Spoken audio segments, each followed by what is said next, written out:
Salvete omnes, this is I'm Amelia, also known as TheMartianGeek. We're down to only 2 stages now. Morph Moth and Magna Centipedes. We're at the point in the game where there are no more easy stages. These 2 are definitely the hardest of the 8. I mean, they could be worse, but yeah, whatever. But anyway, time for the Robot Junkyard stage, and Morph Moth.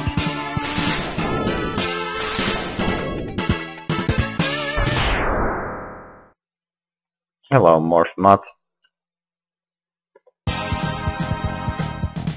Morph Moth stage, well, I don't know, the name just pretty much gives, says all that needs to be said about it. It's a junkyard, so naturally there's a lot of junk around.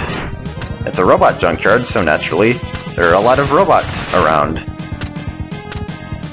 These robots and this junk combine to form the Robot Junkyard. Yeah, here's where you need to use the Crystal Hunter.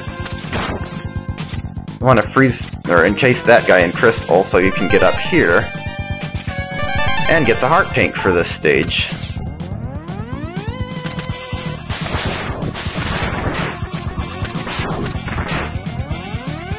Yeah, these robots drop when you pass by them. In the meantime, they're magnetically held up. I assume it's magnets anyway.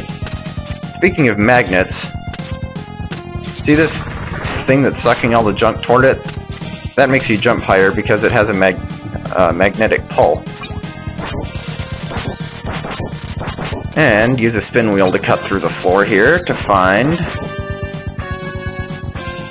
the last armor upgrade, the body part. Well, by process of elimination, that's the only one it could be. Mega Man X, enter the capsule. This enhancement will modify your body armor. With it, you can absorb damage and transfer it into explosive weapon energy. Yeah, with this part, when you take damage from certain things, it fills up an energy gauge for a special weapon that destroys all the minor enemies on the screen, at least heavily damages them. It doesn't work too well on bosses, though. It looks like that. Thanks for the demonstration there, X. Not as cool as it seems, though. Okay, now, I ask you, unless you either had a walkthrough or are the type of person who would just go around randomly dropping spin wheels everywhere in case some of the ground could be destroyed, how the heck were you supposed to find that secret? I mean, it looks there's like nothing here to suggest that there's anything but a floor there. It looks exactly like all the rest of it around it. I guess it's possible that the helmet part might be able to sniff it out, but I don't know. Like I said, I haven't used that thing enough to really know what it's capable of.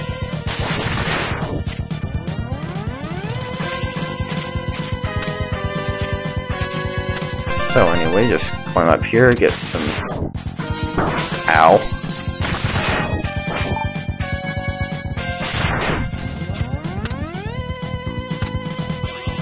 Time for our first sub-boss. Yes, I said first. There are 2 of them in this stage. A little parasitic bug that jumps into this junk robot and controls it. And it loves to corner you like that. Once you destroy the robot, the bug comes out, and you want to destroy the bug, preferably quickly, because if you aren't quick enough, it'll jump back into the junk and make another robot. And it can keep doing that until either it's dead or you are. And generally, you want the former. Here's the X-Hunter door. Not too hard to get to, that one. So it's time to face off with Agile, who is by far the easiest of the X-Hunters to take down. Mainly because he's the most predictable, I imagine, but... Welcome, X!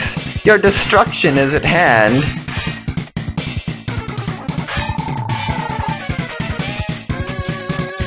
So he jumps up and does these sword splashes.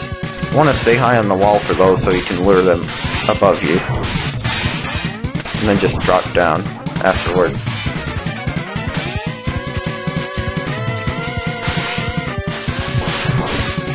Yeah, then he also does that dash across the screen like that.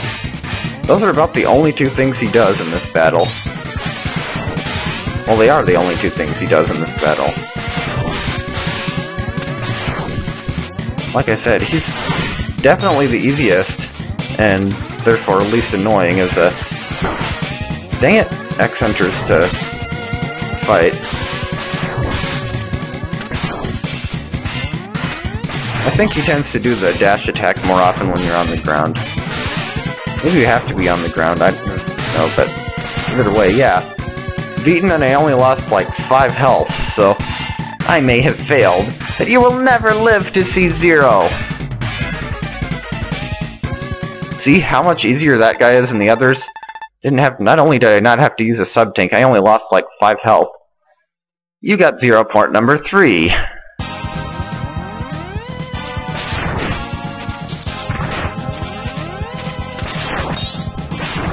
Yeah, see, that whoosh sound that you just heard? That was energy going into my Giga Crush attack. When that meter's full, then you can perform the attack. But in the meantime, if you get hit by certain things, it'll fill up the energy gauge. These little green parasite bugs like to latch onto you and make you jump or shoot randomly. At least the ground-bound ones do. I think the ones in the air just kind of fly into you, and... yeah, if you don't destroy these guys outright, they'll rebuild themselves. At least in skeletal form. This part of the stage has a lot of the green parasite bugs. So break out your trusty charge shots. Considering the little twerps are more often than not too hard to hit with uncharged shots.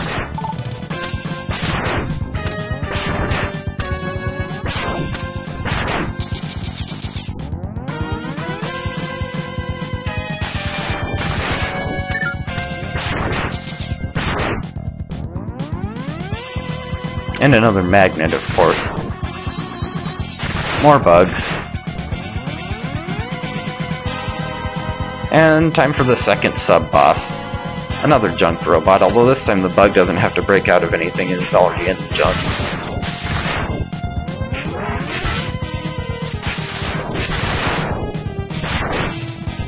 Probably want to charge a shot while the robot is falling apart, so that you can unleash both of them on the bug.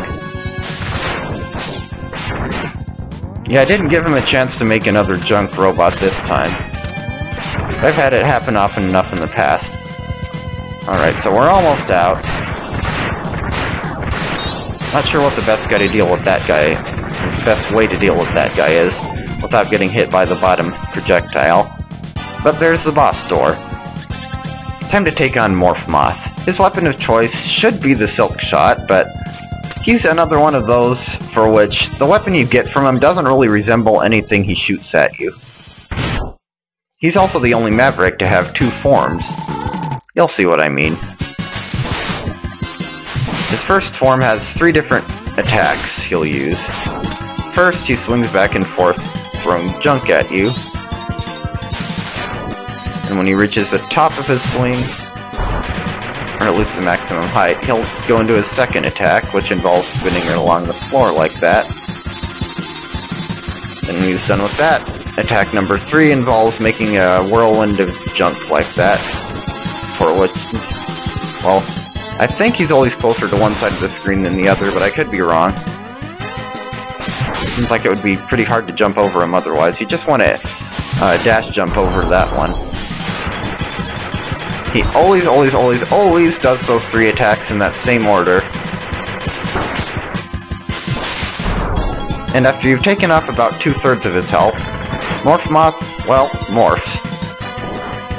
At last, I'm a beautiful butterfly! And one that does a heck of a lot of contact damage at that. Yeah, now Morph Moth's a beautiful moth who sprays pixie dust on you. I'm not really sure what the best way to dodge those new attacks are either, but whatever. Morph Moth isn't that hard a boss, but I have a feeling he would be a royal pain in the butt to perfect run, because, like, his attacks tend to be, like, not take that much damage off, but they're not that easy to avoid either. And you've got Silk Shot, which does not shoot silk, it shoots a hunk of junk. It bounces on the ground and explodes. Charge it up and you get a bigger hunk of junk, although you attract the junk to you and toward yourself first. I can try to reactivate Zero for help, but I need more time before he can reinstall his control chip. Try to slow them down. Good luck. Yes, speech with Dr. Kane since I got the last part of Zero. 6634-6347-1728-7546. Another function of the Silk Shot is in certain places you can actually draw power-ups instead of junk. So now you know what all those mysterious empty rooms were that we kept seeing. Those are places where you can suck stuff in with, you can suck in power-ups with the Silk Shot. So yeah, Morph Moth, not an easy boss, but not the hardest either. Just don't take him on early on. That would not be a good idea. So yeah, only one stage left, and no more X-Hunters. Thank goodness. In any case, that's the end of this one. Thanks for watching, and I'll see you next time.